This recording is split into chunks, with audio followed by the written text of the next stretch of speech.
my little companion today. Say hi, Ollie. Being silly. How are you? Okay. So, I am so sorry for the radio silence in the last couple of weeks. I was getting ready for the launching of my book. And I had a lot to do, but it is finally done and launching August 30th. So it is on pre-order now, Escaping Demons. Make sure you get it. I will leave the link in the description down below. So in case you don't already know and you just stumbled on my channel, my name is Killian Wolf. So I'm just gonna jump right in, okay? Don't publish to Ingram Spark before you publish to Amazon. Do publish to KDP before you publish to Ingram Spark. Okay, you're probably wondering, why is she talking like that? And in that order? Yeah, seriously, in that order. Publish to KDP before you publish to Ingram Spark. Why? Because if you do the reverse and publish to Ingram Spark first, Ingram Spark will distribute your paperbacks to all the platforms out there, including Amazon. What that means is your book will be on Amazon at an outrageous price. The price that you give your distributor, which is going to be a lot more expensive and not flexible to Amazon, to those prices. Then you'd have to go into Ingram Spark and change your price, but it changes all of the other ones too, and you don't want the prices changed in all of the other platforms, like in bookstores. Ingram Spark will not be able to take your book out of Amazon without having you unpublish completely. Just unpublish your book and take them off of all of the other platforms as well. So to avoid this, go ahead and publish to Amazon first, because then Ingram Spark will see that your book is already on Amazon and not distribute there. You definitely want to just publish manually yourself to Amazon. Don't use any other website to do that for you, because you want to have full control on your prices, on your royalties. Don't give your royalties to another third-party company when you can just deal with Amazon directly for your book. Don't cheapen out on editing. Do get a developmental editor and a line editor.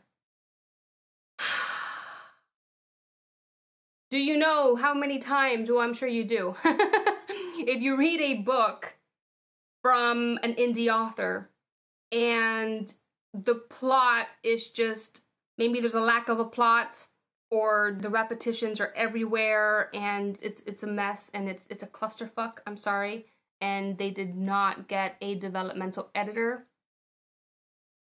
Don't do this to yourself. This is a business. This is your business and this is your name, pen name or not, okay? It's coming from you. And you want to produce the most professional product that you can. So I've never not hired an editor. Luckily, from the very beginning, my mother's a writer, so I always knew that you needed to have an editor separate from my eyes, because once you're looking at your page over and over and over every day, you do need another set of eyes, preferably a set of professional eyes who know exactly what they're looking for, because a developmental editor will know exactly what to look for. I know that they're pricey, but find yourself a good one. They're worth every penny. Trust me. Do not forget your pre-order date. If you do and you forget to upload your completed manuscript before your pre-order date, and I think they recommend a whole week before, I would recommend 2 weeks before, because you just never know if there's, you know, a problem with KDP and they reject it, and then they take like 3 days to check it out and upload it if they do, or they reject it. You never know. You never know. Do not forget your pre-order date. If you do, you will be punished. Seriously. KDP will take away your pre-order capabilities for an entire year. For an entire year, you will not be able to do a pre-order for your book.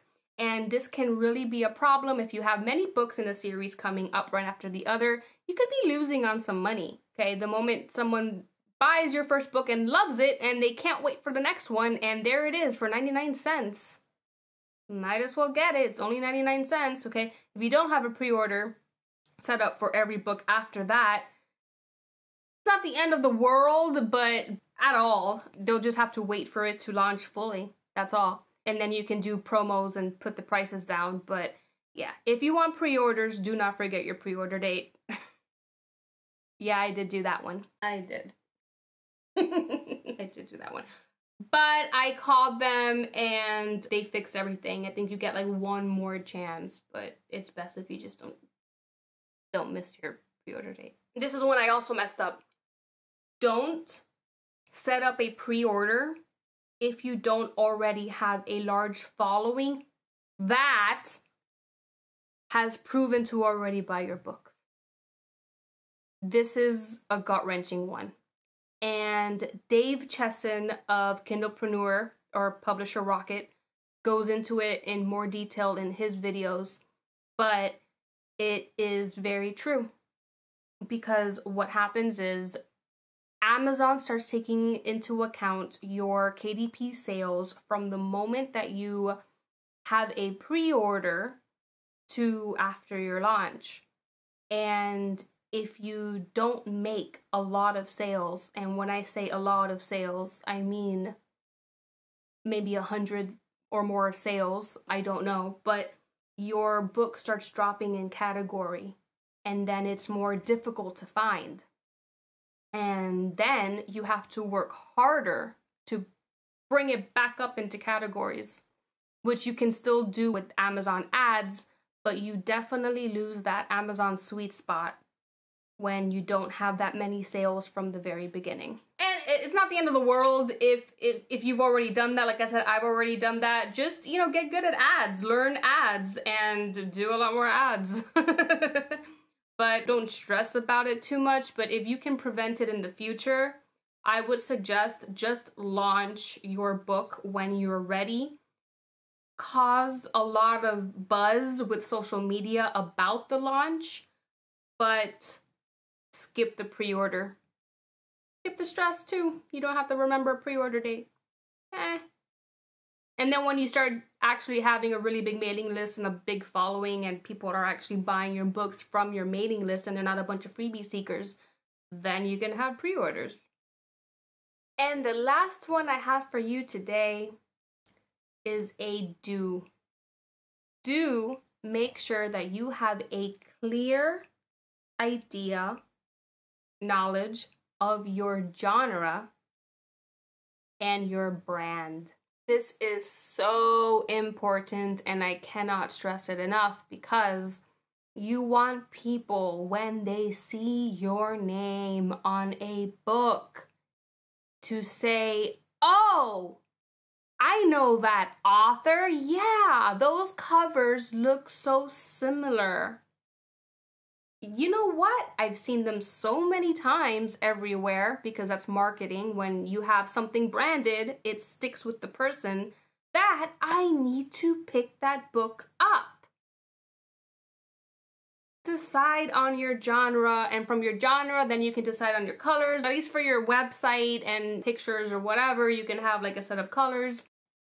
And you have your brand and it matches with your name.